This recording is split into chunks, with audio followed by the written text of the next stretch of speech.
There's something most people overlook when they talk about success. They talk about goals. They talk about hustle.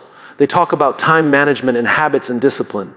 All of that matters. But none of it will get you very far if you don't start with one simple, overlooked question: why am I doing this at all? Every morning we wake up with a choice.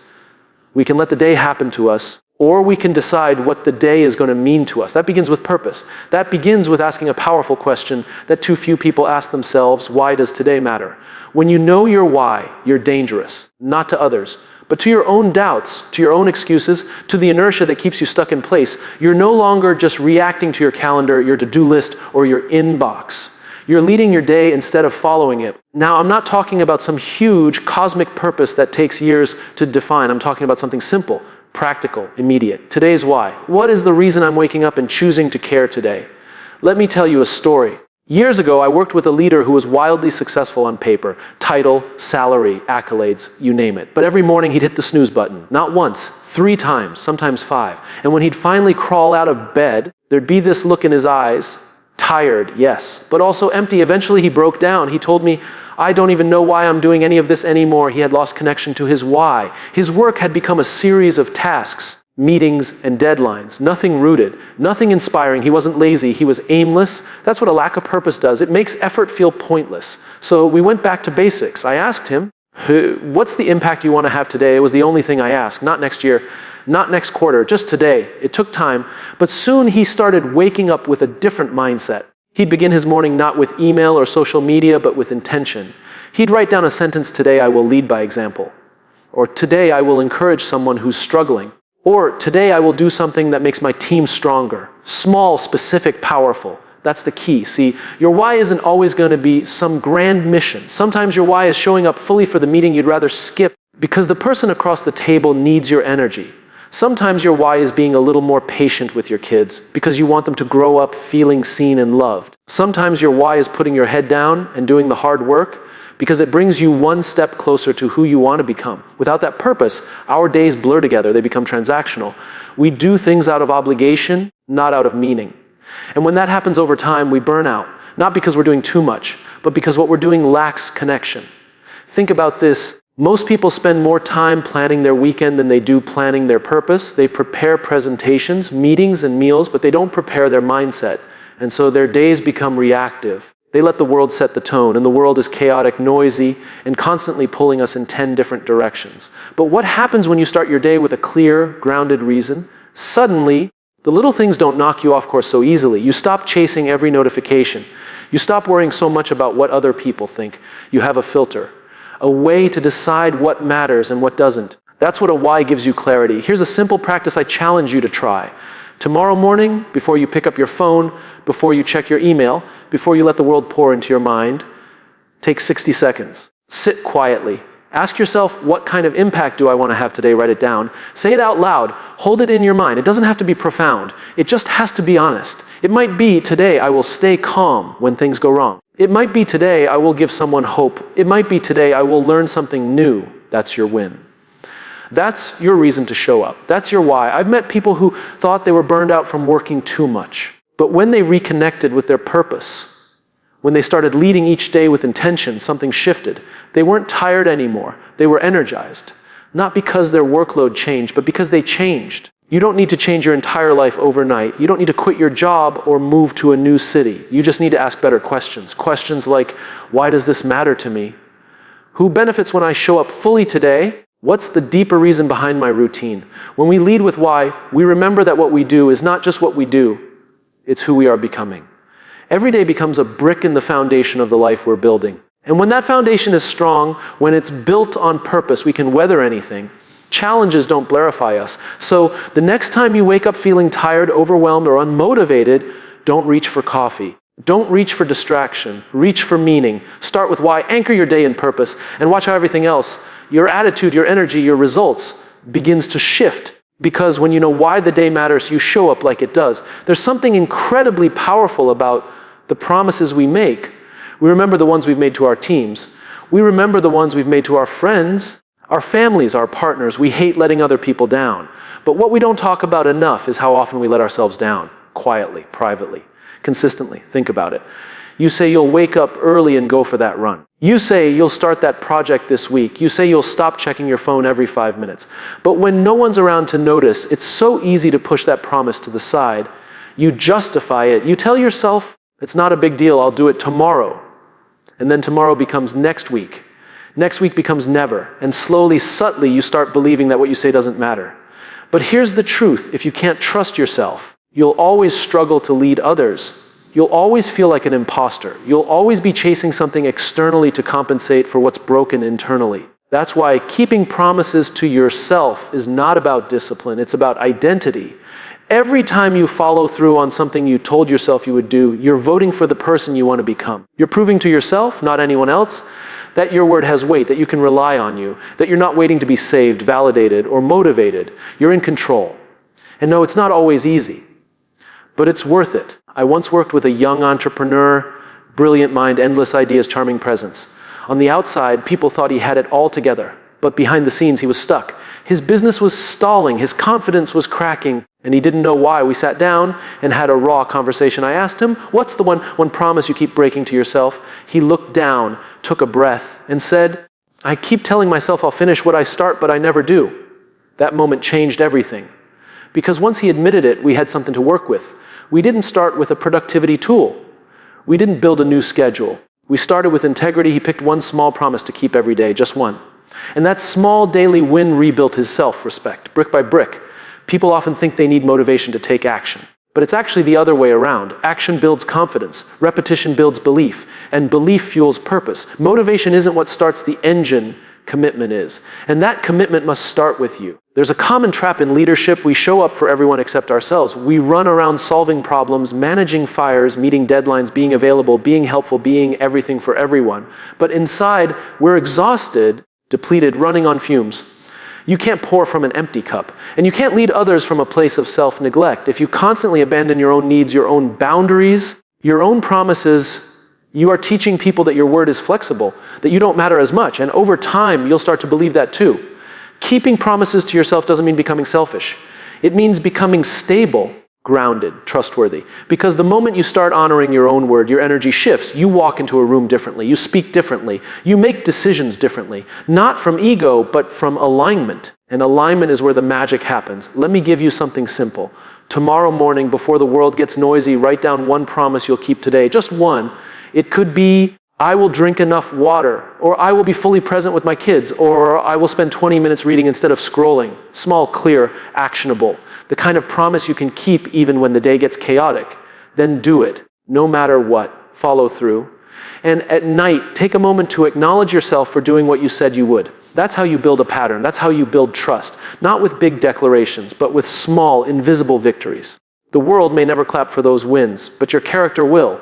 And your character is what people actually follow. We think people are drawn to charisma, but what people are really drawn to, what they trust, is consistency. The kind of consistency that begins when a person has done the hard work of keeping promises to themselves, when their internal world is aligned with their external actions. That's when influence becomes real. That's when leadership becomes meaningful.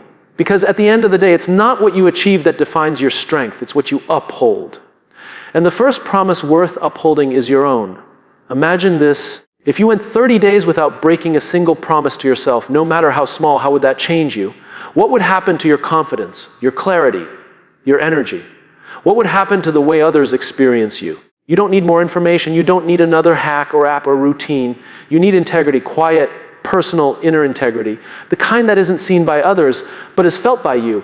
You already know what needs to happen. You've known it for a while. The only question is, will you honor it today? When you keep promises to yourself, you're not just winning the day.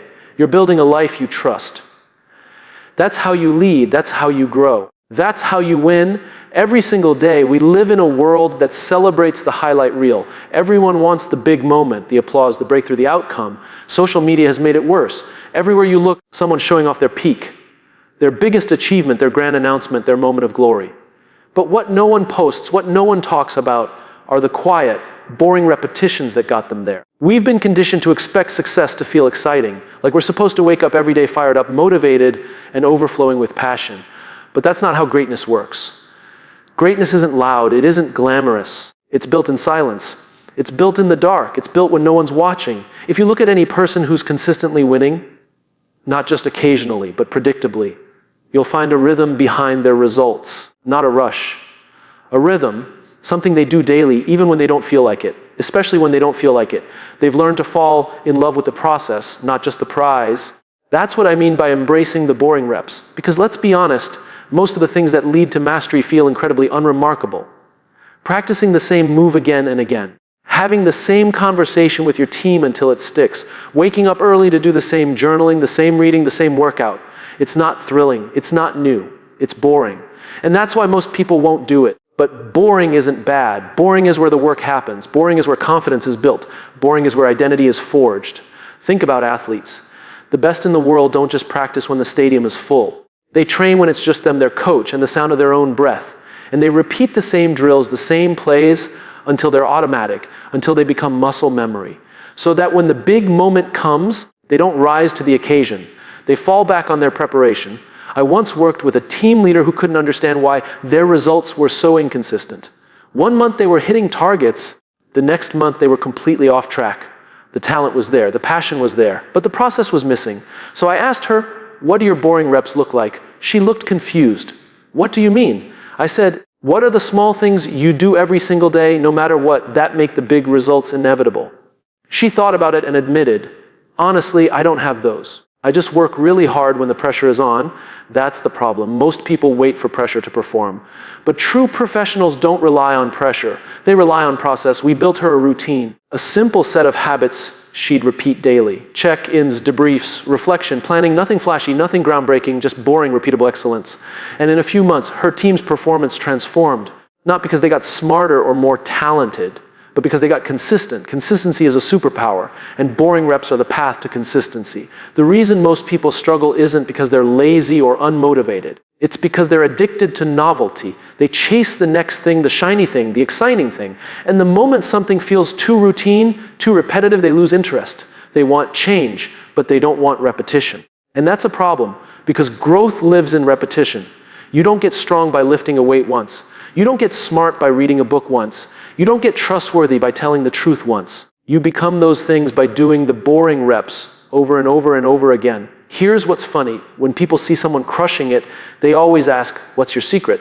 But usually there is no secret, just systems, just habits, just effort that's been repeated so often it becomes who they are. Boring reps are the bridge between who you are and who you want to be. They're the small choices no one sees that eventually lead to the results everyone wants. I know it's not sexy. It's not supposed to be. That's the point. You do the reps not because they feel good, but because they do good, because they compound, because they quietly stack up into something powerful over time. And yes, you're going to want to quit. You're going to feel like it's not working. You're going to think, this can't be it. There has to be something more exciting, more advanced, more interesting. But that voice is lying. That voice is impatient. That voice doesn't understand how mastery works. Mastery is boring. Progress is boring. Winning is boring until it isn't. Until one day you wake up and you're further than you've ever been. And people ask how you did it. And you smile because you know the truth. You did it by doing the work when it was dull, when it was quiet, when it was just you showing up with no reward, no applause, and no proof yet. The people who win aren't the most excited. They're the most consistent. They're the ones who kept going when it stopped being fun. They're the ones who embraced boredom and made it their edge. So the next time you feel stuck, don't look for a breakthrough. Look for your reps. Ask yourself, what's the boring thing I've been avoiding, and then do it. Not once, every day. Because discipline isn't doing hard things. Discipline is doing simple things repeatedly, even when they're no longer interesting. That's how champions are made. That's how trust is built. That's how you create a life that wins every day, not just in moments, but in momentum. Fall in love with the boring reps. They'll take you further than motivation ever could. Most people think leadership is about being in charge, about being the loudest voice in the room, the person with the answers, the title, the authority. But real leadership isn't about taking control. It's about taking care. It's about putting others first, not because you have to, but because you choose to. Leading with service, not ego, is one of the most misunderstood principles in the world. We live in a culture that rewards visibility. If you look successful, if you sound important, if you seem confident, you're praised. But ego, when it drives leadership, always leaves damage behind, because ego leads us to ask the wrong question, how can I win? Service leads us to ask the right one, how can I help? There's a fundamental shift that happens when you stop trying to impress people and start trying to impact them. When you stop focusing on being the best in the room and instead focus on bringing out the best in others. That's the shift that separates managers from mentors, bosses from builders, leaders from legends. I remember speaking with a seasoned executive, highly respected, but when you walked into his office, there was no ego, no grand desk, no flexing of titles, no inflated presence. What struck me most was how he listened, fully, attentively, not waiting to speak, not waiting to be right, just present. Afterward, I asked him what his secret was. He smiled and said, "I'm not here to be the smartest person in the room. I'm here to make everyone else smarter." That's what service looks like in leadership. It's humility in action. And humility isn't thinking less of yourself. It's thinking of yourself less. It's showing up not for recognition, but for contribution. It's knowing that the most valuable person in the room might not be the one talking the most, but the one helping others speak up. Ego will always tell you to protect your image. Service tells you to protect the people. Ego says, don't show weakness. Service says, be honest. Ego builds walls. Service builds trust. And the difference becomes very clear over time because one creates fear and the other creates loyalty. I once worked with a young team leader who had just stepped into a management role. She was driven, articulate, brilliant, but something was off. Her team wasn't responding. There was tension, burnout, resistance. She was frustrated. "Why won't they just do what I ask?" she said. I told her, because they don't feel seen. They don't feel safe. She was leading from a place of pressure, of performance, of ego, not because she was arrogant, but because she thought she had to prove herself. That's what ego does. It turns leadership into a performance, not a relationship. So I asked her to try something different. I said, tomorrow, instead of checking what your team has done, ask how they're doing. Show up for them before you expect something from them. A few weeks later, things changed, not overnight, but gradually. Her team started communicating more. They started taking more initiative. There was laughter in the room again. Not because her strategy changed, but because her presence did. When people feel seen, they show up differently. When they feel safe, they take risks. When they feel supported, they stretch further. That's the power of leading with service. You don't have to be in a formal leadership role to live this. Leading with service can happen in every part of your life. In your family, your friendships, your work, your community. It happens when you choose to listen instead of interrupt. When you choose to mentor instead of compete. When you choose to build bridges instead of building your brand. Service asks more of us than ego ever will. Because it's not flashy. It doesn't always get credit. But it's the only kind of leadership that lasts. Because it's not built on attention. It's built on trust. We all know someone whose presence makes us feel like we matter. That person who makes space for others, who uplifts, who leads not with dominance but with dignity. That's the kind of leadership the world is starving for. And it doesn't take much. It starts with asking, what does this person need right now? How can I contribute to their growth? What can I do today that serves someone beyond myself? Those questions will change the way you lead. They will also change the way people respond to you. Because service is magnetic. When you lead with empathy, with integrity, with care, people feel it. And they don't just follow you, they believe in you, they show up not out of obligation, but out of respect. Ego seeks to be followed. Service seeks to walk with people. Ego needs to be right. Service wants to get it right. Ego demands compliance. Service earns commitment. This is not about being soft. This is about being strong in a way that lifts others. Leadership rooted in service isn't passive, it's powerful, because it builds cultures where people want to belong. Teams that last, relationships that matter, results that are sustainable. And the beautiful irony is this: when you lead with service, you do win. Maybe not in the traditional sense. Maybe not in a way that fills headlines. But you win in the only way that counts. In the loyalty of people, in the trust you build, in the lives you elevate. So the next time you feel that tug to prove something, pause. Ask instead, who can I help right now? Who needs to be seen? What does service look like in this moment? Lead with Ed with care. Lead with the mindset that your success will be measured not just by what you achieve, but by what you build in others. Because when you lead with service, the results follow. But more importantly, people follow, not because they have to, but because they want to. And that's how you win, quietly, powerfully, every day. We live in a world that's always rushing toward the next thing. Finish one task and another replaces it. End one day, and the next morning is already screaming for your attention. In the middle of all this motion, there's one habit that quietly separates those who grow from those who simply repeat. It's not something flashy. It's not productivity software. It's not waking up at 5 a.m. It's reflection. We don't grow from experience. We grow from reflecting on experience. And yet, for most people, the day ends when their energy runs out. They collapse into bed, phone in hand, brain overstimulated, heart unsettled, mind racing through unfinished to-do lists. Then they repeat over and over. But the ones who win, who truly evolve, who show up wiser, more grounded, more focused the next day, they do one simple thing that changes everything. They take a few minutes to ask, what did I learn today?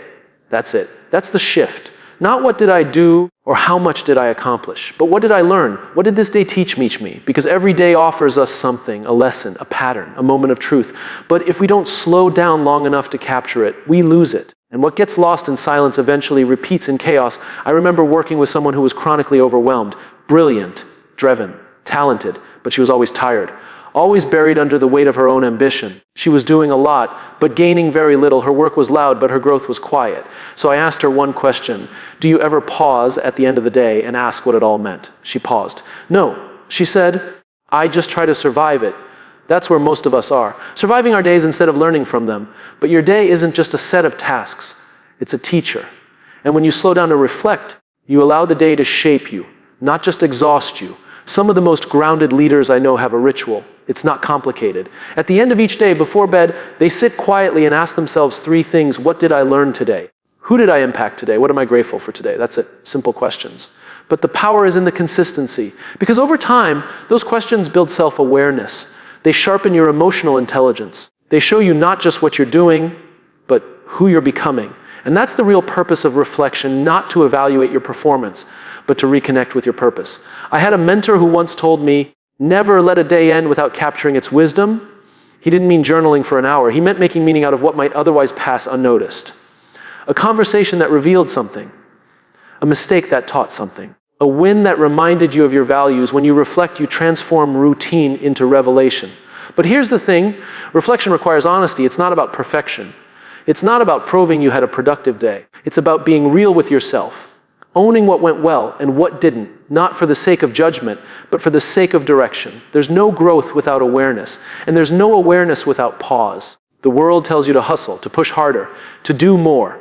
But growth doesn't happen when you're always moving. It happens when you create space, when you breathe, when you sit quietly and say, okay, what is life trying to teach me right now? It's easy to dismiss this practice as soft, but the truth is reflection is a form of leadership, because when you reflect, you learn. When you learn, you adjust. And when you adjust, you lead better in your work, your relationships, and your life. If you don't reflect, you risk repeating. You keep making the same decisions, chasing the same goals, falling into the same traps. Not because you're not smart, but because you're not pausing. You're not giving yourself the chance to extract the lesson. And those lessons compound. A small realization today becomes a better decision tomorrow. A moment of gratitude tonight becomes a better conversation next week. This is how wisdom is built, not through age or experience alone, but through intentional reflection. You don't need an hour. You don't need to write a book every night. You just need 5 minutes. 5 quiet minutes to ask yourself, what mattered today? Where did I show up fully? Where did I hold back? What will I carry forward? And what will I leave behind? These questions create alignment. They reconnect you with your values. They remind you that your time is finite and your days are not to be wasted. They help you sleep better. Because instead of going to bed with noise, you go to bed with meaning. The most successful people I've met aren't the ones who do the most. They're the ones who learn the fastest. And reflection accelerates learning. You can't change what you won't face. And you won't face it until you slow down and ask. That's why reflecting before you rest isn't just a productivity hack. It's a leadership principle. It's how you build a life of depth, not just noise. And here's the part no one tells you. Over time, those 5 minutes of reflection become your story. They become the wisdom you pass on. They become the clarity others feel in your presence. They become the reason people trust you, not because you have all the answers, but because you've wrestled with your questions. So before you reach for your phone, before you scroll into distraction, before you collapse into exhaustion, pause, sit with yourself, ask what the day gave you, ask what it took from you, ask who you became in the process, reflect before you rest, because how you end your day shapes how you start the next one. And the people who win every day aren't the ones who did the most, they're the ones who learned the most. And learning only happens when you choose to listen, even to yourself.